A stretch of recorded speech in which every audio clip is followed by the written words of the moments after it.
ದಾವಣಗೆರೆಯ ಗಲಾಟೆಗೆ ಸಂಬಂಧಪಟ್ಟ ಹಾಗೆ 20ಕ್ಕೂ ಅಧಿಕ ಜನರನ್ನ ಬಂಧಿಸಲಾಗಿದೆ. ಹಿಂದೂ ಮುಸ್ಲಿಂ ಸೇರಿ ಎರಡೂ ಕಡೆಯ ಯುವಕರನ್ನ ಪೊಲೀಸರು ಅರೆಸ್ಟ್ ಮಾಡಿದ್ದಾರೆ. ಬೇತೂರು ಆಜಾದ್ ನಗರದ ಕೆಲವು ಯುವಕರನ್ನ ಬಂಧಿಸಲಾಗಿದೆ. ಪೊಲೀಸರ ವಿಡಿಯೋ ಮತ್ತೆ ಸಿಸಿಟಿವಿ ಫುಟೇಜಸ್ ಅನ್ನ ಆಧರಿಸಿ ಹಲವರನ್ನ ಸದ್ಯ ಪೊಲೀಸರು ಲಾಕ್ ಮಾಡಿದ್ದಾರೆ. ಅದರ ಮತ್ತಷ್ಟು ಮಾಹಿತಿ ಗೊತ್ತಾಗಬೇಕಾಗಿದೆ.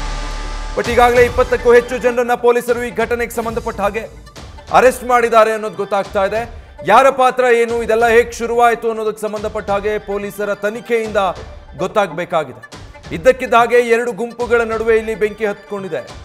ಗಣೇಶ ಮೆರವಣಿಗೆ ಹೋಗಬೇಕಾದ್ರೆ ಅಲ್ಲಿ ಸವಾಲು ಪ್ರತಿ ಸವಾಲು ಅನ್ನೋ ಹಾಗೆ ಎರಡು ಕೋಮುಗಳ ಮುಖಂಡರ ನಡುವೆ ಅಲ್ಲಿ ಒಂದು ವಾಗ್ವಾದದ ರೀತಿ ನಡೆದಿರೋದು. ಅದಾದ ಮೇಲೆ ಸ್ಥಳದಲ್ಲಿ ಉದ್ವಿಗ್ನ ಪರಿಸ್ಥಿತಿ ನಿರ್ಮಾಣ ಆಗುತ್ತೆ. ಪೊಲೀಸರು ಸ್ಥಳದಲ್ಲಿದ್ದರೂ ಕೂಡ ಅದನ್ನ ನಿಭಾಯಿಸೋದಕ್ಕಾಗದೆ ಪರದಾಡಬೇಕಾದಂತಹ ಸನ್ನಿವೇಶ ಅಲ್ಲಿ ರಾತ್ರೋರಾತ್ರಿ ಸೃಷ್ಟಿಯಾಗಿ ಹೋಗಿತ್ತು. ಕೈಗೆ ಸಿಕ್ಕಂತಹ ಕಲ್ಲು ಬಾಟಲ್ಗಳನ್ನ ಪೊಲೀಸರು ಜೊತೆಗೆ ಮೆರವಣಿಗೆಯಲ್ಲಿ ಭಾಗಿಯಾಗಿದ್ದಂಥವರ ಮೇಲೆ ತೂರಿದ್ದಾರೆ.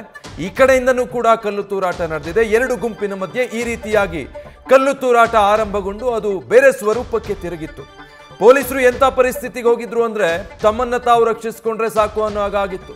ಯಾಕಂದ್ರೆ ಈ ರೀತಿ ಘಟನೆಗೆ ದಾವಣಗೆರೆ ಸಾಕ್ಷಿಯಾಗುತ್ತೆ ಗಣೇಶ ಮೆರವಣಿಗೆ ಸಂದರ್ಭದಲ್ಲಿ ಅಂತ ಊಹಿಸಿರ್ಲಿಲ್ಲ ಅನ್ಸುತ್ತೆ. ಹೀಗಾಗಿ ಅಲ್ಲಿ ಬಂದಿದ್ದಂಥ ಪೊಲೀಸರು ಹೋಟೆಲ್ನ ಬೋರ್ಡ್ಗಳನ್ನ ಕಳಚಿ ಅದನ್ನ ಅಡ್ಡ ಮಾಡಿಟ್ಕೊಂಡು ಗುರಾಣಿ ತರ ಕಲ್ಲೆಟ್ ತಪ್ಪಿಸ್ಕೊಂಡು ಅಲ್ಲಿಂದ ಹೋಗೋದ್ರೆ ಸಾಕಾಗಿತ್ತು ಅನ್ನೋ ಪರಿಸ್ಥಿತಿಯಲ್ಲಿದ್ರು.